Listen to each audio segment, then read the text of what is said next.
Tonight we begin with a development that U.S. officials had feared, dismissed, and quietly prepared for, all at the same time. A move that unfolded not over weeks or months, but in a single day. A single day that changed the strategic calculus of an entire region. A single day that forced Washington to act faster than it had planned. A single day that reminded the world exactly what happens when America draws a line and someone chooses to cross it anyway. What Iran's proxy network did today crossed a threshold that senior Pentagon officials had hoped would hold, at least through the end of the month. And when that threshold broke, the United States and its partners did not hesitate. They responded with precision, with speed, and with a level of force that sent an unmistakable message to Tehran and every capital watching closely.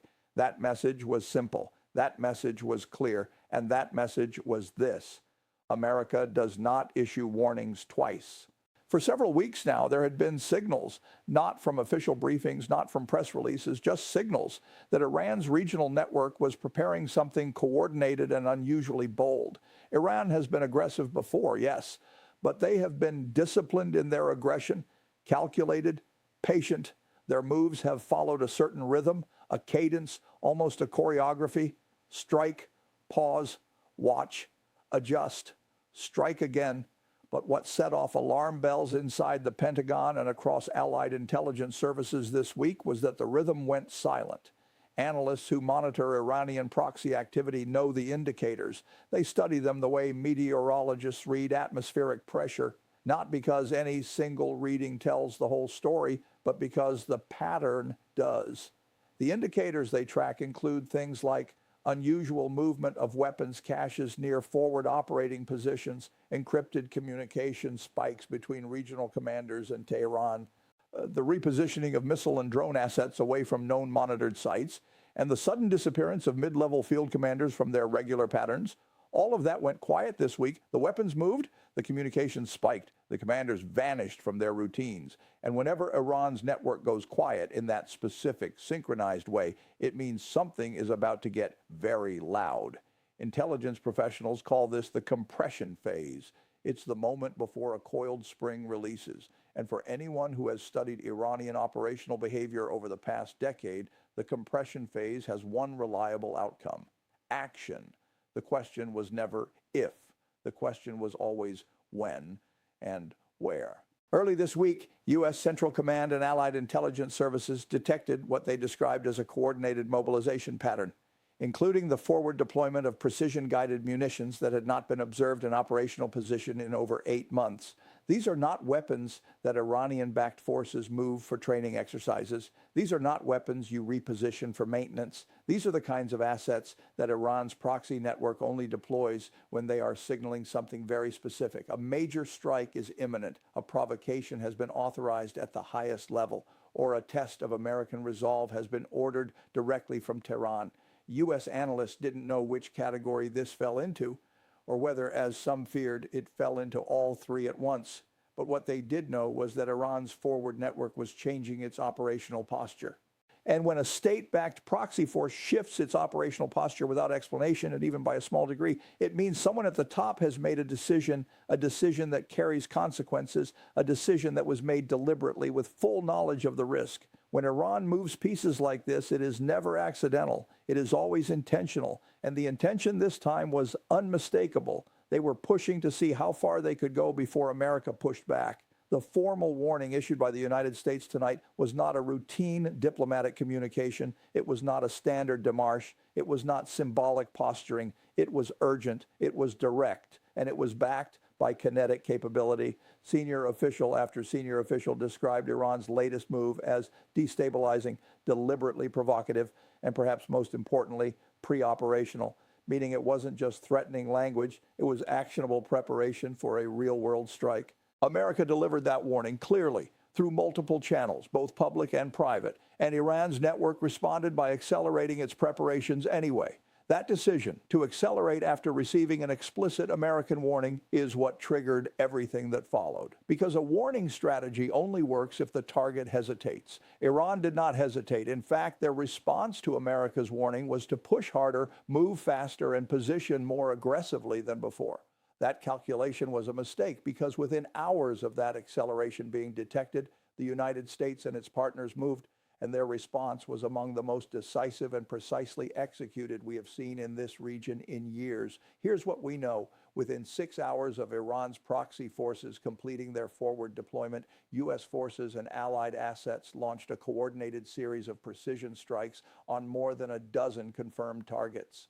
These weren't warning shots fired into empty desert. These were targeted, intelligence-driven strikes on active infrastructure, facilities, command nodes, and weapon storage sites that analysts believe were days, if not hours, away from being used in a major regional attack. Tonight, multiple sources confirmed that U.S.-led forces launched precision operations against targets across multiple locations, including at least one facility that had recently been upgraded and restaffed for what analysts believe was a specific time-sensitive operational purpose. American forces moved before Iran's proxy commanders could disperse, relocate, or initiate their planned sequence. They hit weapons storage facilities holding the forward-deployed munitions detected earlier in the week. They hit command and coordination nodes, the nerve centers used to synchronize strikes across multiple fronts simultaneously. They hit logistical infrastructure that was actively being used to move personnel and equipment toward launch positions. In other words, the United States targeted not just the weapon, but the hand holding it, the arm directing it, and the shoulder it was mounted on. The supply chain that would have made the attack operational. This is what made America's warning so significant, and Iran's decision to ignore it so consequential. Iran's forward deployment wasn't just symbolic chest beating, it was actionable. It represented the kind of operational preparation that, if left unchecked for another 48 to 72 hours, could have triggered a multi-front attack with real civilian and military casualties across the region. And the United States, understanding that fully, responded with force, not recklessly, not impulsively, but strategically. They didn't strike population centers. They didn't strike symbolic targets designed for television optics. They hit operational capabilities. They hit military infrastructure. They hit the machinery of attack before it could fire. And here is where this story becomes even more revealing. Defense analysts now believe that Iran's latest provocation was specifically designed to test the speed and decisiveness of American response after a period of perceived hesitation in Washington. Iran wanted to see whether the United States would delay, whether internal political pressures would slow the response, whether the warning would be issued and then quietly forgotten when no one was watching. They designed the provocation to slip just beneath the threshold that would trigger an immediate and overwhelming reaction. But instead, the opposite happened. The United States didn't issue a second warning. The United States acted with a response that was so rapid, so layered, and so precisely targeted that it demonstrated something Iran had perhaps underestimated. American intelligence penetration of their operational network is deeper than Tehran had assumed. You don't hit what the U.S. hit tonight based on overhead satellite imagery alone. To strike those targets with that level of precision at that speed, you need human intelligence. You need sources inside the network. You need to know not just where things are, but what they are for and when they are going to be used. Strategic analysts speaking with multiple outlets under conditions of anonymity described Iran's miscalculation as a form of resolve testing, a deliberate probe designed to map the edges of American willingness to engage. But the United States and its partners proved today that they remain both watching and ready. Their strikes were not only precisely targeted, they were timed so precisely that several of the facilities hit had reportedly only been activated for their operational role in the preceding 72 hours. That timing matters. It shows that the intelligence was current, not historical. It shows that the United States is not reacting to Iran's last move. It is anticipating Iran's next one. As reports continued coming in throughout the evening, we learned more about the full scale of the response. It was not limited to a single strike package. It was not limited to a single theater. Naval assets in the region carried out supplementary strikes, forcing Iranian naval proxy elements in the Gulf to stand down from alert posture. Allied air forces targeted forward logistics depots that had been restocked within the last 2 weeks, removing months of accumulated capability in a matter of minutes. Special operations elements operating in coordination reportedly disrupted a communication network used by Iranian-backed commanders to coordinate across borders and time zones. This wasn't just a retaliation. This wasn't just a deterrent signal. This was capability degradation. This was operational rollback. An operational rollback is the one outcome Iran's regional strategy has struggled most to absorb since it first began expanding its proxy network more than a decade ago. For every forward advance Iran has made, new weapons, new positions, new influence, the United States and its partners have periodically responded with something that forces a strategic reset. Tonight felt like one of those resets, but faster and harder. Remember, Iran's leadership thought that America's focus on other global priorities had created a window of strategic distraction. They thought that domestic political tension in Washington had reduced the appetite for military engagement in the Middle East. They thought that the complexity of managing simultaneous challenges from the Pacific to Eastern Europe had stretched American attention and capability thin enough that a calibrated provocation could pass without serious consequence. But tonight, the exact opposite is happening. America's attention was not diverted, it was concentrated. America's capability was not stretched, it was positioned. And America's appetite for allowing a pre-operational attack to proceed unchallenged turned out to be exactly zero. Iran's strategic calculation was built on a version of America that doesn't exist right now. They planned for hesitation, they got speed. They planned for deliberation, they got decisiveness. They planned for a warning and then a wait. They got a warning and then action. What makes this moment so significant and so revealing is that Iran's latest escalation happened at a time when the supreme leadership is under enormous internal pressure from multiple directions simultaneously. Hardliners inside the regime want aggressive forward action to demonstrate that Iran cannot be deterred and that its axis of resistance remains potent. Pragmatists within the system want a managed de-escalation that avoids a direct confrontation with the United States before Iran's nuclear program reaches a decisive threshold. The Iranian public, battered by economic devastation and international isolation, wants relief from sanctions and a path toward normalcy, not another cycle of escalation that tightens the economic noose. And regional proxy commanders in Iraq, Yemen, Lebanon, and Syria each have their own operational priorities, their own timelines, and their own pressures that don't always align neatly with Tehran's strategic direction. Supreme Leader Khamenei is balancing all of these demands while simultaneously managing the question of succession and the long-term institutional future of the Islamic Republic itself. And when leaders in that position make sudden aggressive moves, they are not doing it from a position of overwhelming strength. They are doing it from pressure. They are doing it from vulnerability. They are reaching for a provocation, not because they are confident, but because confidence is precisely what they are trying to project at a moment when they have very little of it left. Tonight's events may have accelerated that reckoning considerably. The formal American statement, now distributed through official channels and confirmed by multiple government sources, was designed to signal something that Washington does not say lightly. The United States is not willing to allow Iran's proxy network to achieve the operational capability necessary to conduct a large-scale, coordinated regional attack. Officials said plainly that Iran's recent actions were inconsistent with any credible claim of defensive intent.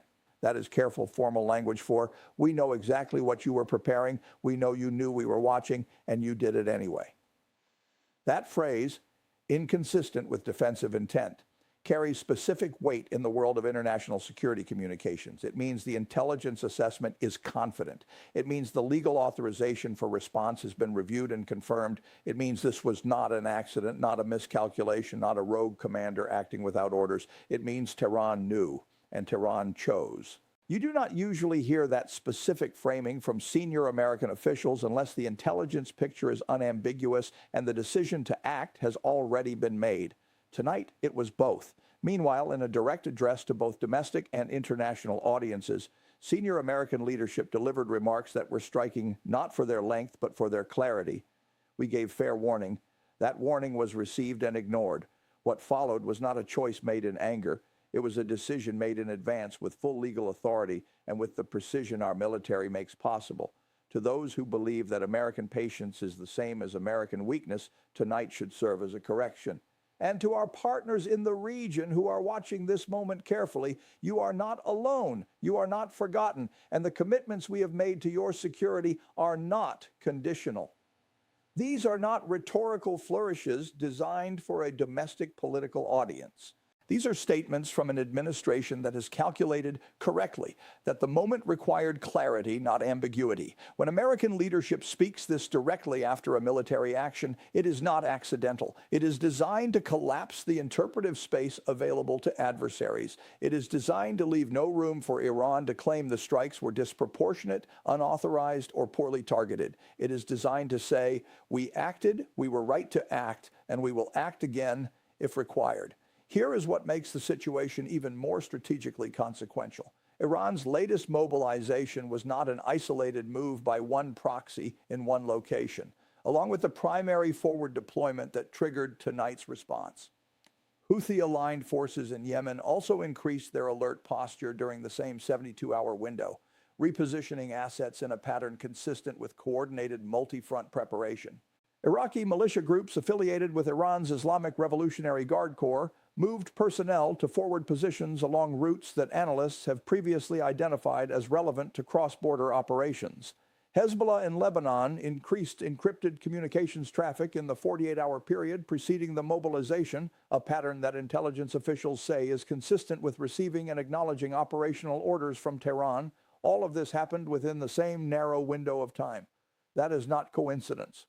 That is coordination. When Iran moves multiple pieces across multiple theaters simultaneously, it is not improvising. It is executing a plan.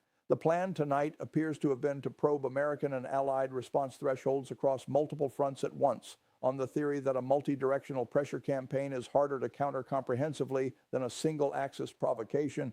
The United States appears to have anticipated exactly this. Their response tonight targeted not one thread of the network, but several. Analysts are now actively debating several possibilities for what comes next, and none of them are simple.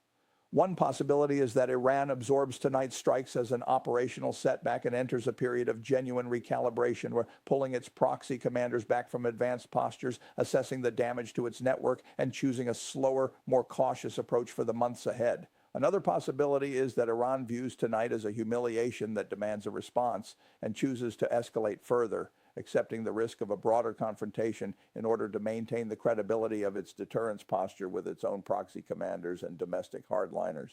The third possibility, and the one that senior officials are tracking most carefully tonight, is that Iran attempts a hybrid approach, projecting strength rhetorically while quietly accepting the operational setback and redirecting its energy toward accelerating elements of its nuclear program that it calculates are harder for the United States to target militarily. But today, the United States effectively removed one of Iran's most important strategic cards from the table, at least temporarily.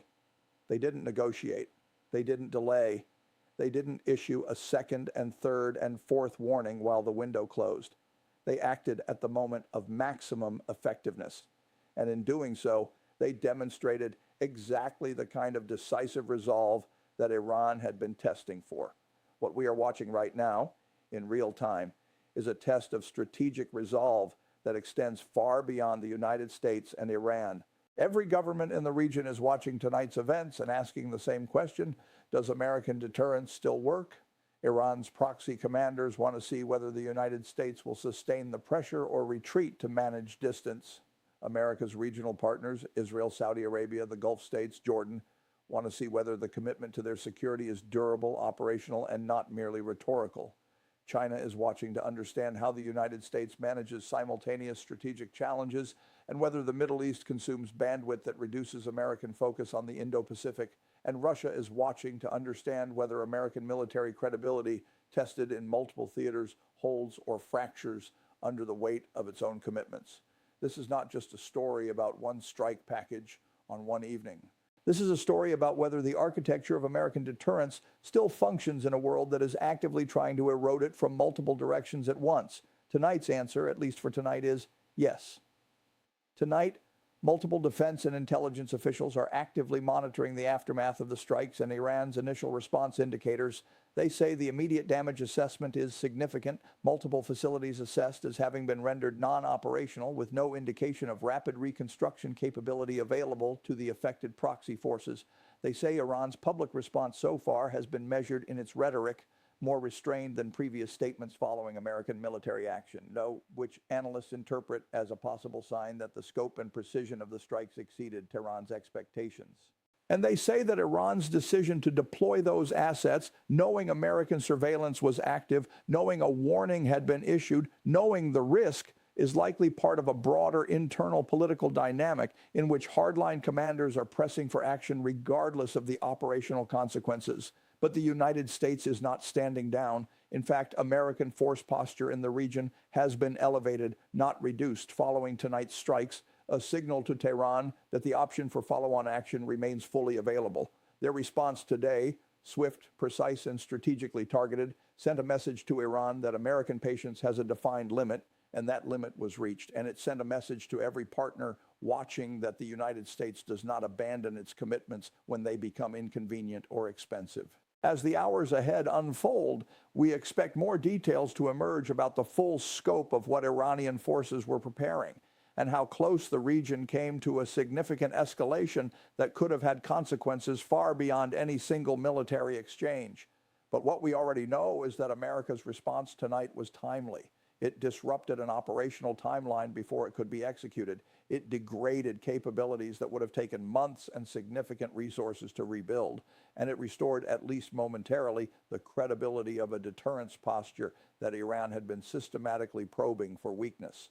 What happens next will depend almost entirely on the decision Tehran makes in the coming days and weeks. If Iran chooses to de-escalate, to stand its proxy commanders down, to pull back from the advanced positions they had established, to allow a quiet period of reassessment, this moment will be remembered as a crisis averted and a deterrence architecture that held under pressure. If Iran chooses to escalate further, the United States and its partners have already demonstrated tonight that they are not only willing to respond, they are capable of responding at the speed, precision, and scale that meaningful deterrence requires. The choice, as it always has been, belongs to Tehran.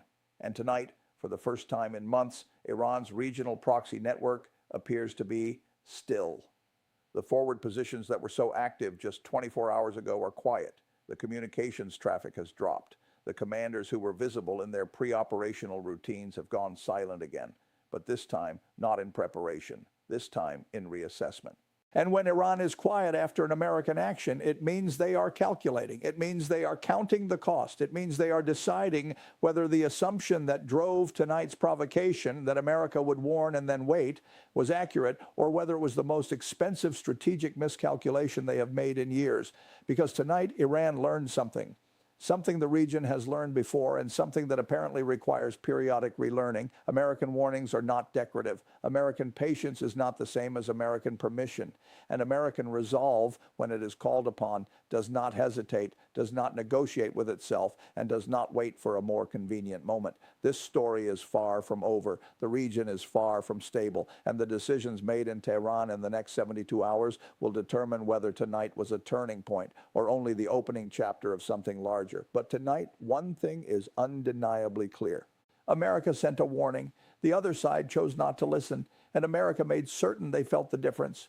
We will be here tracking every development, analyzing every move, and bringing you the story as it unfolds, because in moments like this one, every detail matters. Stay with us.